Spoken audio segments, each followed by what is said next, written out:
Hi everyone, welcome back to the Fat Lady Knits. Welcome, welcome all. I am absolutely certain that your week has been better than mine. I am actually talking to a working phone. Well, our time is limited, so I can't go into the drama of my phone. It's quite a story. But let me apologize. I did not mean to leave you hanging. It was the phone's fault. Okay? So let's go off to the races and try and get this done in 15 minutes. We know it's not going to happen, but I'm going to try. And so, where were we last time? We had these 3 strands and we were getting ready to braid them together. Just put all 3 together and hold them at the top. It doesn't matter which strand is where, nothing to do with anything. Just make sure you're at where the chains begin, okay? And then you're going to take the right chain and pass it over the middle. You're going to switch them all to your right hand, and then you're going to take the left chain and pass it over the middle.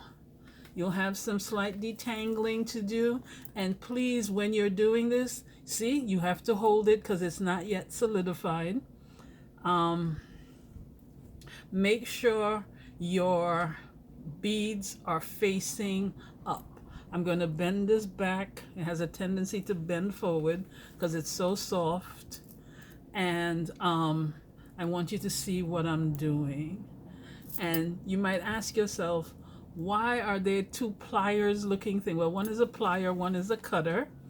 And they're there. There my X marks the spot. I'm trying to keep my hands between them so that you can see what I am doing. And I hope it's working because I'm trying an overhead thingamajiggy. I have no idea what it's called. Okay. And I'm still, it's right over left. This is right. I want to say right over left, but it's not. Well, actually, technically it is, but it's right over center, followed by left over center. Okay, and it can be a little annoying to have to detangle, and you have to keep this in mind if you're going to try and make a necklace that's really long. The detangling can drive you nuts. Okay, and, okay, my wire tangled there, but I'm back, and that's left over center, and it's right over center. And look at that. What did I do that my chain, one chain is obviously longer than the other, but that doesn't matter. Well, it's not longer, it's in my braiding.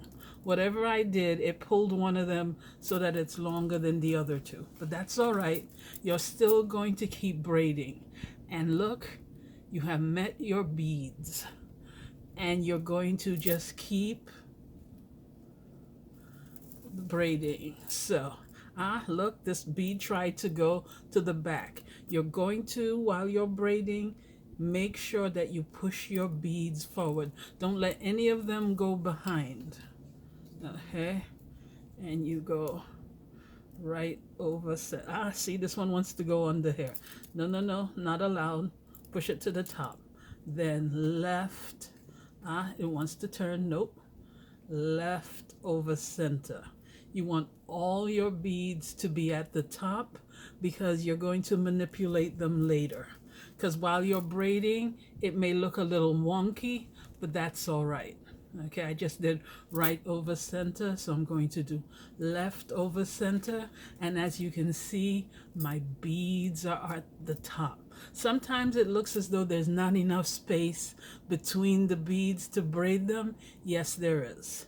If you have to, this is soft.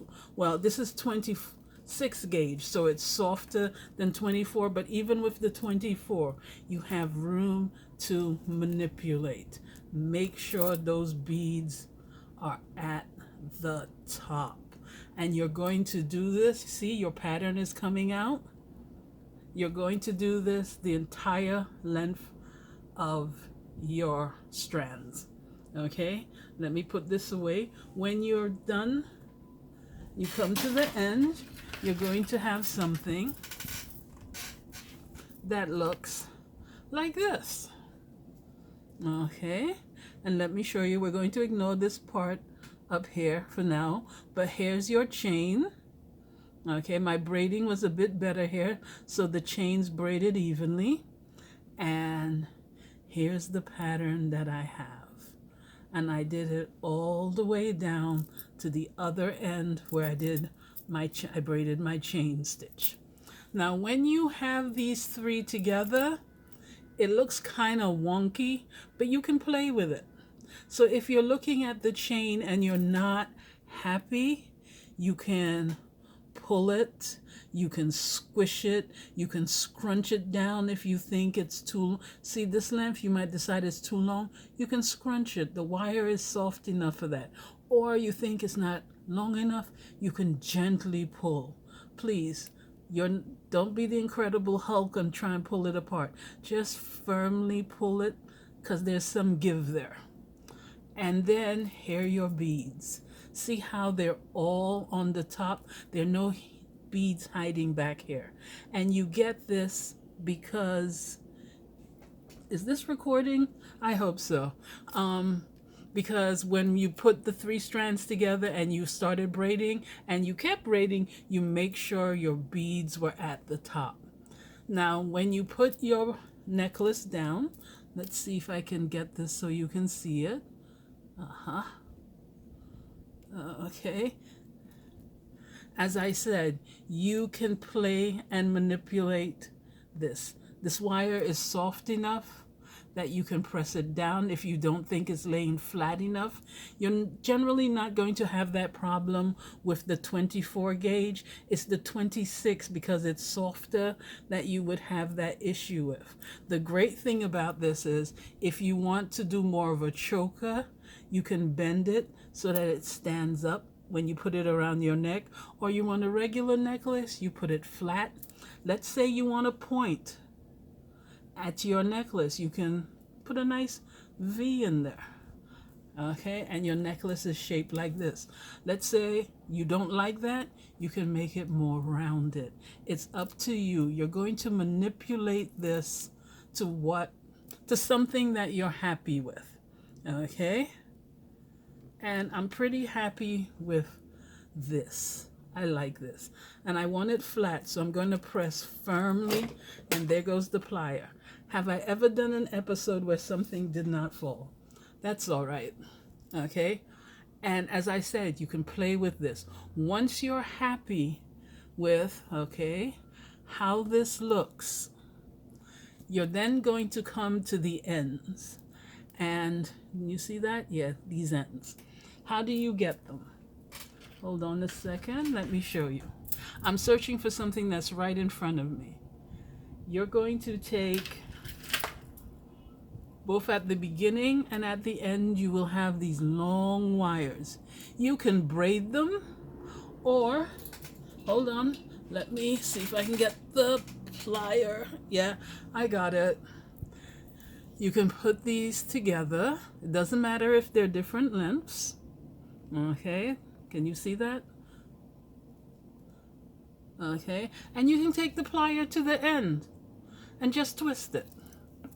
And twist it and twist it and twist it until you're happy with what you have. I put that down. Here's a finished sample. Hold on, let's see if I can show you. Let me see, putting my hand under it. Here, there you are. See how it's twisted? And you do that with a plier. Now this end is short, and I did that deliberately because the measurement from the tip of my finger to the tip of my wrist is very long and will give you an end like this. Since this is practice, I let you do that so you can decide for yourself how long you really want this to be. So let's go back to the shorter end. Okay. And a necklace needs a closure. Where's my closed one? Hold on. Okay. X marks the spots. Yay! Don't know if you can see that, but on one end there's a hook. Okay, there's a hook. And on the other end there's a loop that the hook fits into. And we use the ends above the chain area to make that. So on this necklace, we would be using these two ends. Okay? And how do you do that? Let me go to a practice piece. Let's get a little short one. Here we go. What you can do, let's say you want to form a hook. You would just turn on the amount that you would like, and you form the hook. And you could squish it, put it closer because you don't want it to fall off your neck, or you might say, oh no, that's not long enough. You can make a more substantial hook. There you are. Okay? And the other side, you want a loop. A loop is as easy. Fold the wire in half. Okay? And then wrap it around itself. And here's your loop, and you can use your fingers or you can use your plier. You can have a bigger hoop, or you can have a hoop that has just finished her diet and her spa treatment, so she's a little bit smaller. It's really up to you.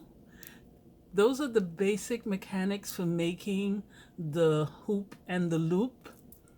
And if you want, with this really long piece, remember X marks the spot, you can fold it in half, press it down,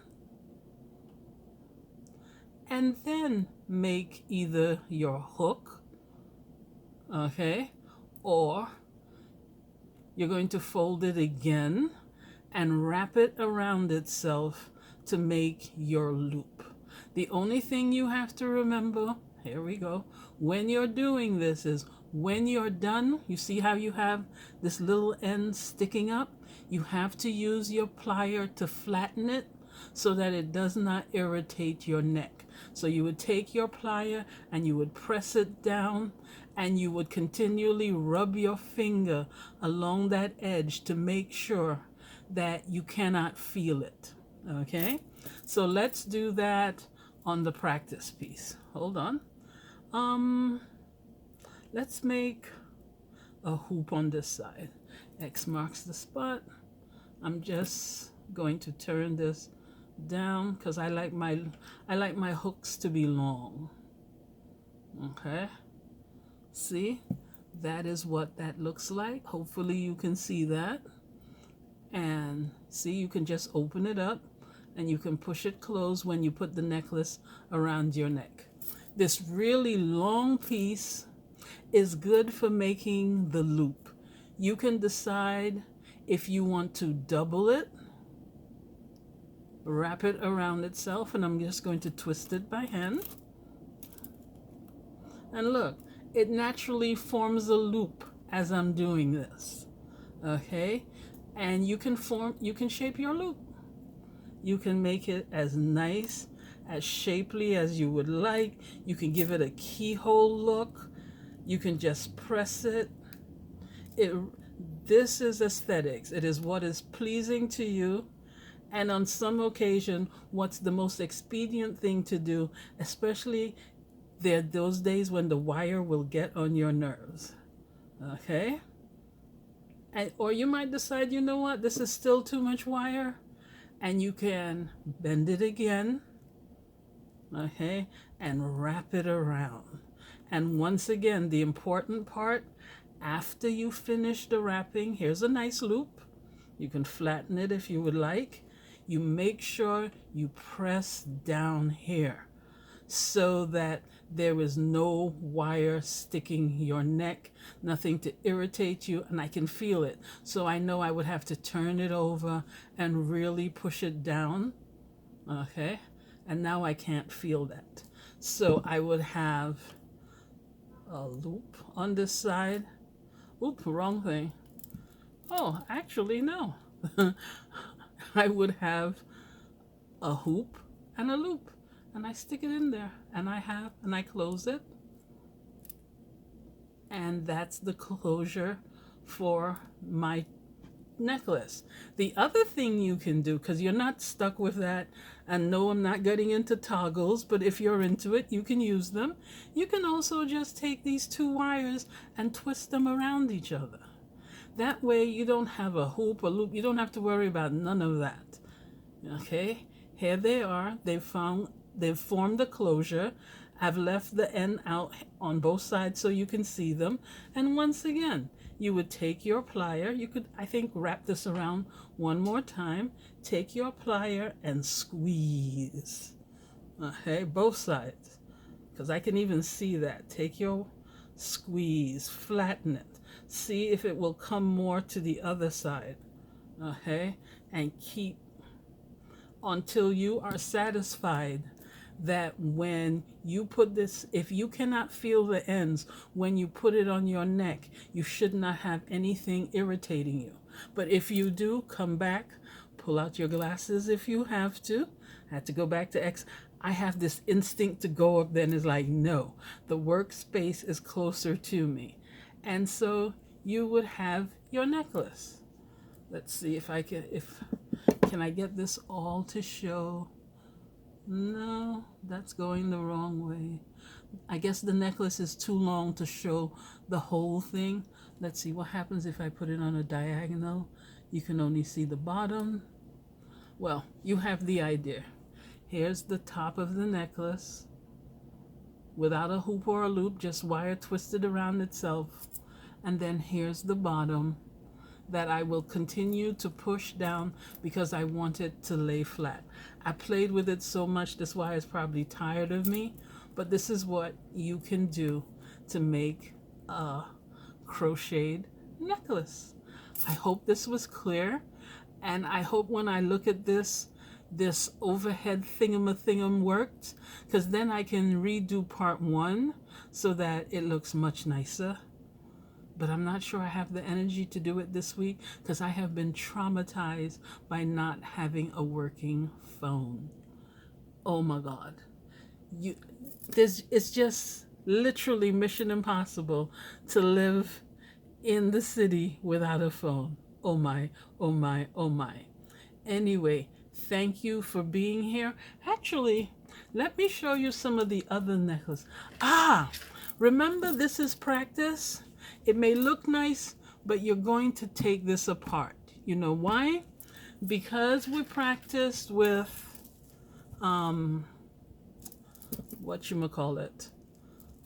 wire. Floral wire, let's see if I can show you. It rusts. Okay, because remember, on your skin, there's sweat, there's water, there's salt, there are oils from your hands. So you may be able to get 3 or 4 opportunities to wear it, but after a while the floral wire that touches your skin is going to start looking ugh, and you don't want that. But as I said, since this was practice, you can now take this apart and do a different thing. And also remember, you can wear more than one necklace at a time. You don't have to just wear one, or you can put them, hold on, you can lace one through the other one,